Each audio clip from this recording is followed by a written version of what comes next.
আসসালামু আলাইকুম ওয়া রাহমাতুল্লাহ। ওসিয়তের কুরবানির হুকুম।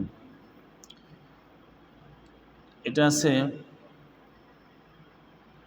বাদায়ুস সানায়ে ৫ নম্বর খণ্ড ৬৮ নম্বর পৃষ্ঠা। বাদায়ুস সানায়ে, ধনী ব্যক্তির উপর কোরবানি ওয়াজিব ছিল, কিন্তু কোনো কারণবশত সে তা আদায় করতে পারে নাই। তখন তার করণীয় হবে সে যেন কোরবানি আদায় করার ওসিয়ত করে যায় এবং মালও রেখে যায়। যদি ওসিয়ত না করে যায় তাহলে সে অপরাধী হবে।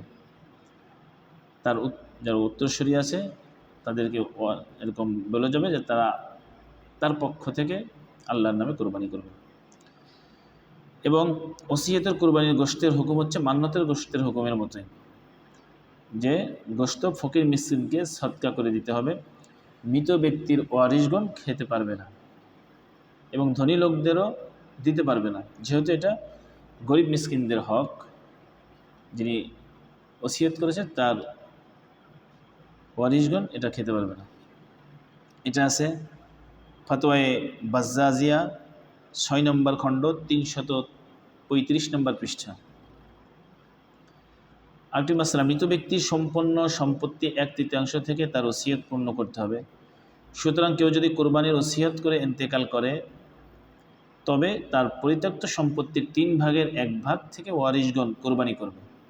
যদি ওয়ারিশগণ মৃত ব্যক্তির ওসিয়ত অনুযায়ী কোরবানি আদায় না করে তবে তারা গুনাহগার হবে।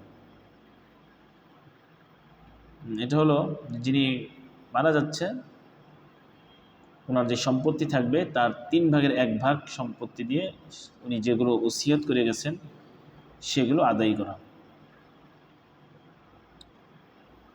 যার উপর কোরবানি ওয়াজিব সে যদি কোরবানির দিনগুলোর পূর্বে মারা যায় তাহলে তার উপর কোরবানি ওসিয়ত করা জরুরি নয়, যেহেতু কোরবানির যে 3 দিন সময়, এই সময়ে সে আসে নাই, অতএব তার কোরবানির ওসিয়ত করে যাওয়ার কোনো প্রয়োজন নেই, কারণ তার উপর তো কোরবানি ওই সময় ওয়াজিব ছিল না।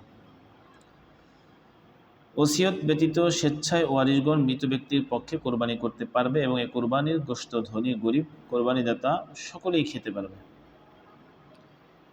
এটা আছে ফতোয়ায়ে শামী ৬ নম্বর খণ্ড ৩৩৫ নম্বর পৃষ্ঠা। আসসালামু আলাইকুম ওয়া রাহমাতুল্লাহ।